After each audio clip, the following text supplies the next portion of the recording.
Pernah nggak ngerasa suaramu tuh kecil, ngerasa nggak cukup kuat untuk didengar, apalagi untuk menggerakkan orang lain?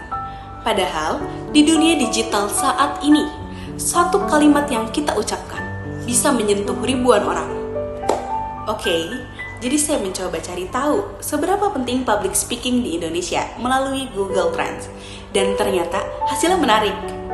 Dalam 12 bulan terakhir, minat terhadap public speaking terus muncul sepanjang tahun dengan beberapa titik puncak yang mencapai skor 100. Nah, ini artinya di periode itu pencarian tentang public speaking berada di titik tertinggi.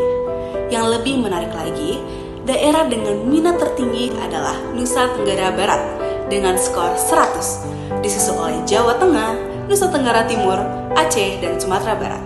Ini menunjukkan bahwa kebutuhan untuk belajar berbicara di depan umum hidup di banyak wilayah Indonesia, bukan hanya kota-kota besar saja.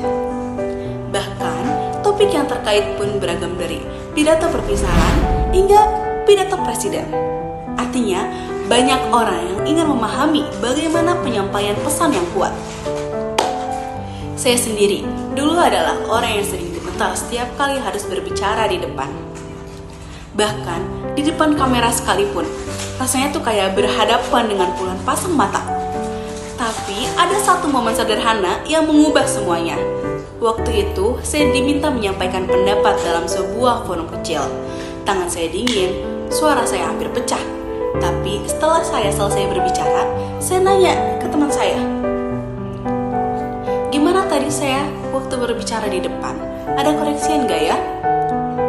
Dan salah satu teman saya bilang, "Tadi kamu ngomongnya sudah cukup jelas, walaupun masih terbata-bata. Tapi ada yang harus kamu tahu, kalau saya kebantu gara-gara pendapatmu." Di situ saya sadar, suara kita mungkin kecil untuk diri sendiri, tapi bisa jadi besar untuk orang lain.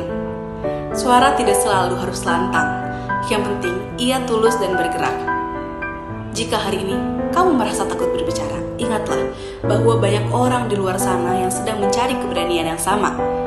Dan suara kamu bisa menjadi awal dari perubahan itu. Jadi, beranilah muncul, beranilah berbicara. Ya gak apa-apa. Karena mungkin saja suara kamu adalah suara yang menggerakkan.